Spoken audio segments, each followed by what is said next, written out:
Good Thursday morning, everybody. How y'all feeling out there? It's your brother Van Silk coming in. I had chemo yesterday, so I got my baby attached to me. So if you see the little tape, there, that's to the port connected to my chest. And it's crazy because I got to sleep with this bag with the UV wire connected to the box. They got the medicine bag in there. It's hard. But listen, as you know from friends of mine, it's putting together the 52nd. Well, they put together a Virgo party. I said, being the fact that I always do hip-hop anniversaries, we're going to make it the 52nd anniversary hip-hop honors and awards. And they came up with a name called FAFO Entertainment, which means fuck around and find out entertainment. I don't know why, but hey.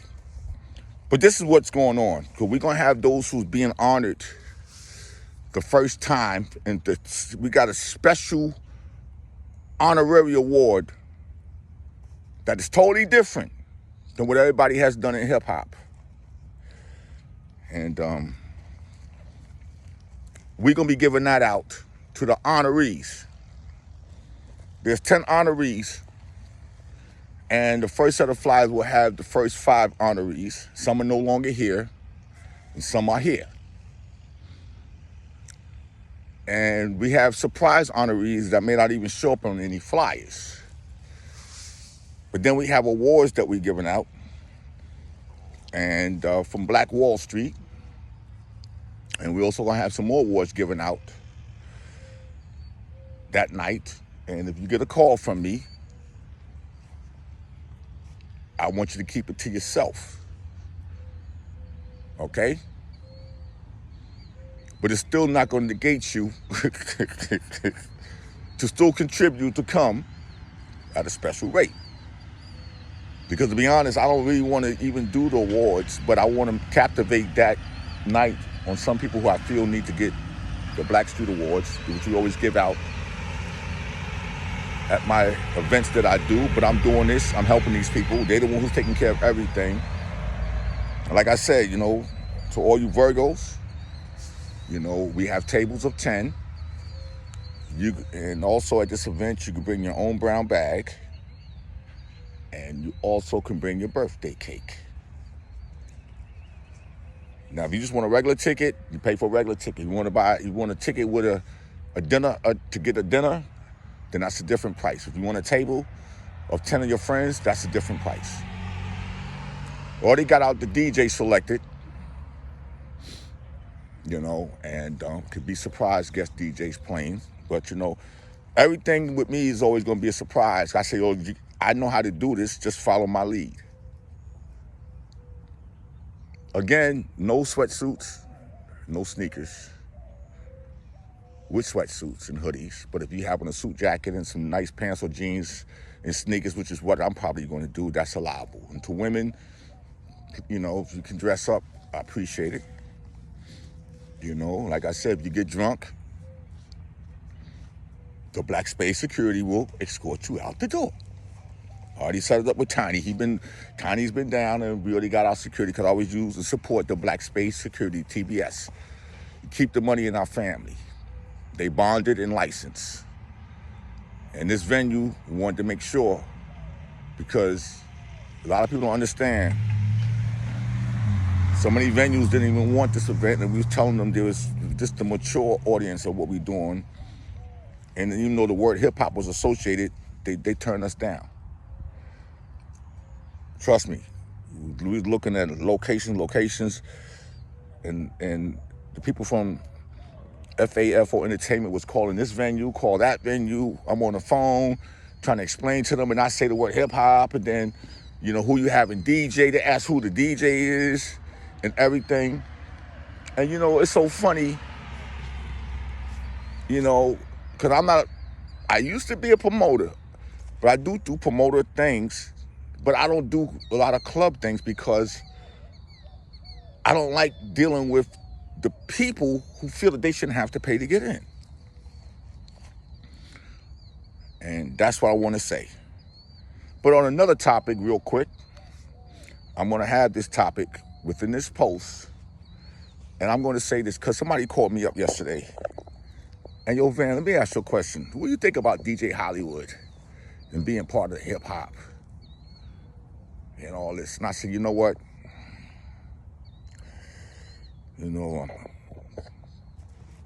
I knew Hollywood and I knew Eddie Cheever and Reggie Wells before I knew anybody in hip hop. That's how long I knew Hollywood. When he was playing a bunch of grapes, little spots, little clubs. Hollywood played for the Nicky Barnes and Frank Lucas and them, or Al Van and Guy Fisher and all of them, Executive Playhouse. All these places Hollywood played at. Reggie Wells came a little later and Eddie Cheever followed. They played Nell Gwynn's. They played all the Horn and Hearted, Superstar Cafeteria. Places that a lot of y'all was still in junior high school because Hollywood's 70 now. 9 years on the average, 9 to 10 years, 11 years on a lot of, and sometimes it might be 15. If you're 55, to me, Hollywood is a cherished piece of that branch when it comes to hip hop. Now, some might disagree, but let me explain to you. I never leave Hollywood or Reggie and them out, DJ Sesame and all those guys, the Disco Twins. I'm talking about the DJs early on. And we know Hollywood had his style of rapping. He wasn't an MC, he wasn't a b-boy. He had his style. If he was playing Cheryl Lynn, Got to Be Real, there was always a space in that record. Hollywood would come in there and do his thing. When he did the Oon-Tang up, he had his little singing style when he did stuff. Hollywood knew the records. But to say for Hollywood to cut like Flash and did all that just wasn't his forte because he was older. But I could tell you one thing, there are flyers out in Brooklyn with Flowers, Fantasia, I think it was Fantasia, P. DJ Jones. Flash was known as DJ Flash, and Love Buck Starsky. A lot of people don't understand. Early, when the Flash and the hip-hop started to make its way, a lot of people think Flash just came outside and just started cutting, did all of them. And Breakout Band was mixing it and all. No, these guys practiced. First of all, you had to find the records and listen to every record. Like, okay, here's a little loop here, and here's something here. And, when the MCs became part of that, they had to go and listen with the DJ. This is what I'm doing, and learning how to do it. I got the nickel on the needle, and I'm not an expert as a DJ. When you in the belt drive, because a lot of us had Kenwood turntables that didn't have the belt drive. You took the little black belt off the wheel wasn't spinning nowhere. You had the knob turning mixer. You didn't have the crossfade. You didn't have none of that. I think a lot of people don't understand what the first generation went through to precisely learn how to spit off King Erickson, little part. When he said, I like to make it right, boom, bap, boom, bap, boom, bap. And then, you got to spit your rhyme, say whatever, yes, sure, whatever you were saying. And the DJ had to make sure he can get back to the next song because he had the tape on the record to know where it was at. And they got the records lined up. And you got your man passing you the record because they already knew what they were going to do because they rehearsed it. But Hollywood did his own thing. I'm a DJ and I can rap. I play my records. I know when to come in. I know when to come out. I know when to turn it down and say what I got to say, and he bring it right back up on top. So when people talk about Hollywood and hip hop, we got to give that man some kind of branch. Because if he didn't do what he was doing, and BLS was kind of giving a hard time back in the day, Tyrone from Cold Chillin' could tell you that. Paco and all of them. Love Buck Starsky came in between that because he was younger. Kevin was younger. He did the same thing. But his dialect and his tone, his dialect of speaking was different than Hollywood. Just like how the kids speak today. Oh my God. Okay. Yo, come on. If we were to go out and say, yo, step off. Or that's fresh. Bomb diggity. That's an old motherfucker. You know, they got their own terms today. Just like our uncle and fathers and them had their own wording. You know, man, they spit the jazz. We gonna go here to the club tonight. We gonna do, you know, they old razzmatazz. We had our saying, yo, that's fresh. Yo, boy, yo, what up, boy? How you feeling? You know what I'm saying? We had our own terms and our own way. So we gotta look at generational difference. I remember trying to get Savoy Manor. Me, Mike, and Dave was trying to get to Savoy Manor. And a lot of people don't realize why Hollywood was playing 4 and 5 spots in one night. Remember, ain't none of y'all played in Flash Inn, right there in Harlem, right there before you cross the bridge to the Bronx. All the gangsters and everybody hung out in there. Hollywood's the first one with an 8-track mixtape. 8-track. You know, and I'm saying this to Hollywood, my brother. These trucks, man, they kill me. And to the other DJs that help this culture with their systems and didn't get the credit, the Disco Twins and Infinity Machine, Divine Sound, and, you know, brother Cool D and Tyrone and Mix, a lot of system were used that MCs performed on. I'm just giving you some names. If you would go to the whole Queensbridge and trying to find out what happened in Queensbridge, y'all got the answer right there. Shout out to DJ Hot Day, my man. But you got Barshawn that run with Mel and them. He's from Queensbridge. He'll tell you everything about the different TJ Swans and all this shit. He don't get the credit, the Egyptian Lover. But when I'm going to get back to Hollywood, because I always say, yo, this is... Hollywood is as much as hip-hop in that circle, but didn't really cross the circle. It's yes, y'all, until the beat, y'all, and you don't stop. You know, that wasn't Hollywood. That was the new generation that followed. You go to the 1979 Armory, you listen to some of the Cool Cows and Melly Mel, they had that flow. But when Mel and Creole and them and Cowboy and them like, yo, we changing this to the break beats because you had to do different things. You know, they sat down and they put it to that. Like Scorpio say, Sha Rock was the first person ever shouting out any of the groups back in the day because they never shouted nobody out. You got Lil Debbie and Terry, the two sisters. They used to walk around the parks chanting, and somebody say ho, everybody say ho. And a lot of people, Tiny, Master Wild, Waterbed, they all like Sha Rock. No, it started with them. Flash and them started to say it. When you look at Mean Gene, the whole Flash Theodore, L Brothers, you can't leave out DJ Kenny Ken from the K Connection. He lived in the same building. What if there was no Mean Gene? Will it be a Flash and Theodore? What if Hollywood didn't do the early stuff and the younger generation picked up on it and we switched it? Let's give the credit, man, seriously. Let's give the credit.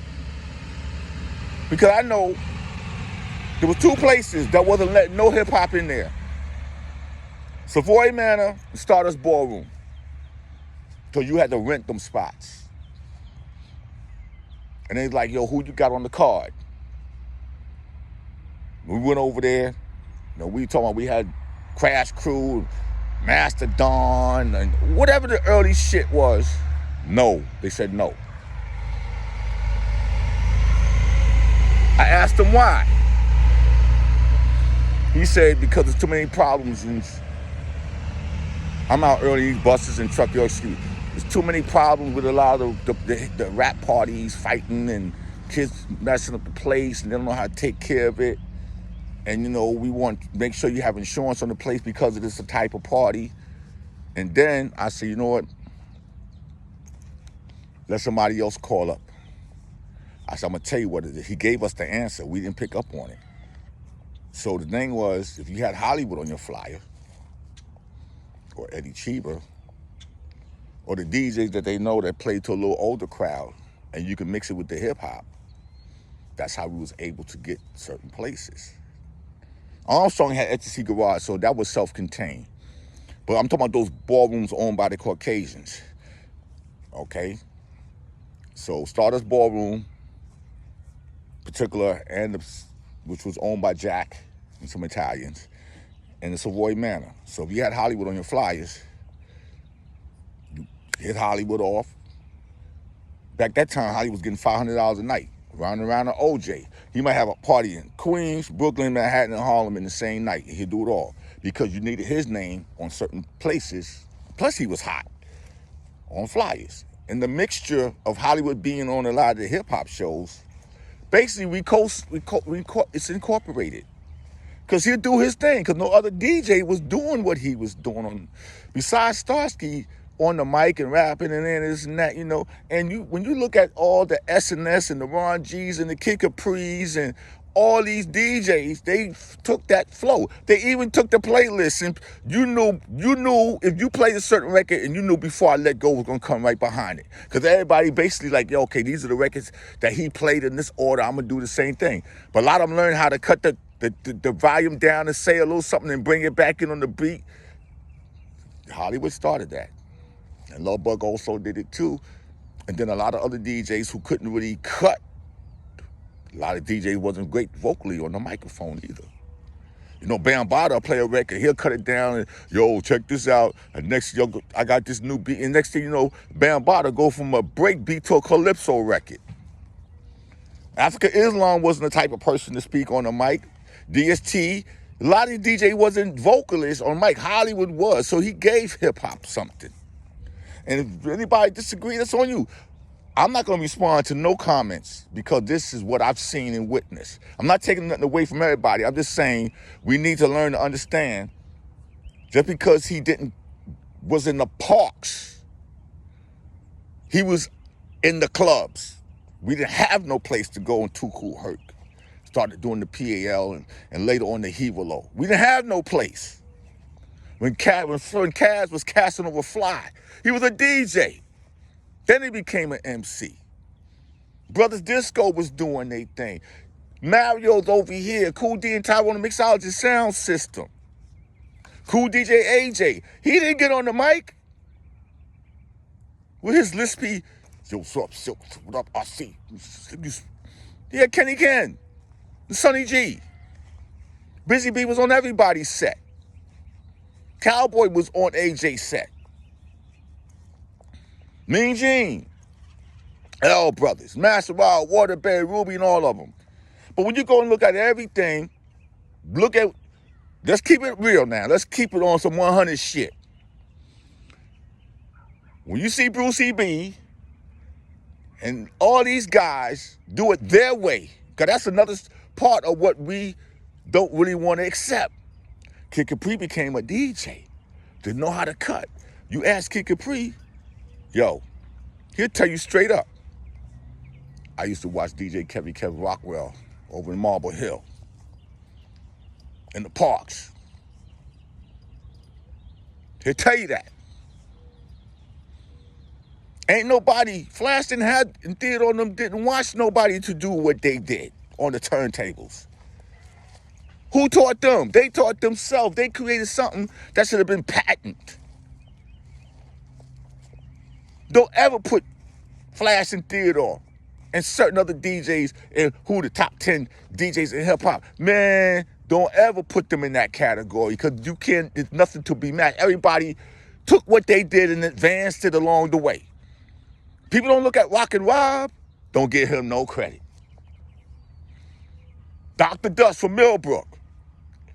You know, Jazzy G. Some DJ may not be as great as others, but they all have their ways. Look at Grandmaster D from Houdini or Jam Master J. Where you think they got it from? There ain't nobody in this world can say, yo, I got joints from back in the 30s. Somebody was cutting on the turntable with all of it, because that's bullshit. You got to go to Flash and Theodore, backspin and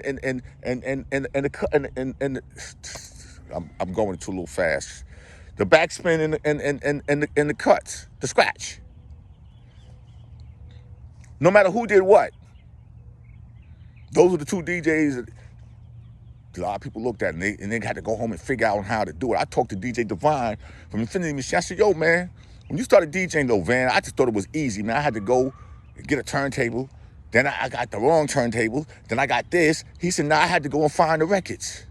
Nobody gave you the titles of the records. So I'll go to the record store, and cause back then the record stores let you play the record, and I'm listening and trying to find out, what's this beat he using?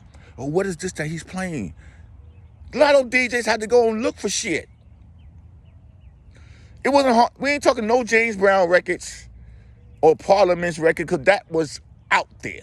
We're talking about the shit that wasn't R&B, that was rock and jazz and blues beats, and how to speed it up on your turntable from a 33 to 45, because most of the turntable didn't even have 78s no more. You know how to slow it down. Some of them had 78.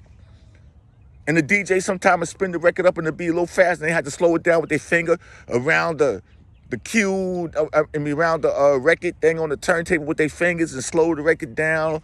Or if they miss a beat, they start over again. The MCs have to start all over again.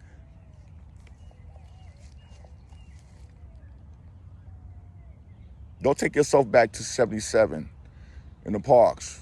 Everybody was kids. Hollywood was already 25 in 77. You understand what I'm saying? Some of y'all was just 15 and 16. I was 20. And he's 5. No, hold on. Hollywood was 70. I'm 67. Hollywood was 23. Y'all was, 77 was 16, 15, 14, 13. So let's not forget. You look at Brucie B and Hollywood together, you be like, oh shit. Brucie B, Love Bug, and all of them. Like, yo, Hollywood did it his way. And we, because a lot of MCs, the young MCs didn't rap like Hollywood. They were MCs. They were the younger generation. That's why Melly Mel, first record, they was called the younger generation.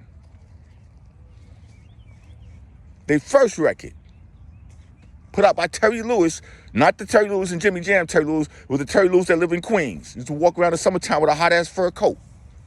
He put the younger generation out, which is a classic. It may not be the greatest record, but it was a classic.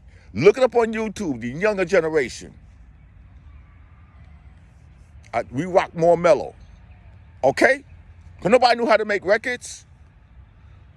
I can go on for days to talk about this, but I like to keep my videos under 20 minutes because some of y'all can't listen to more than 3 or 4 minutes. But I ain't gonna take nothing away from Hollywood.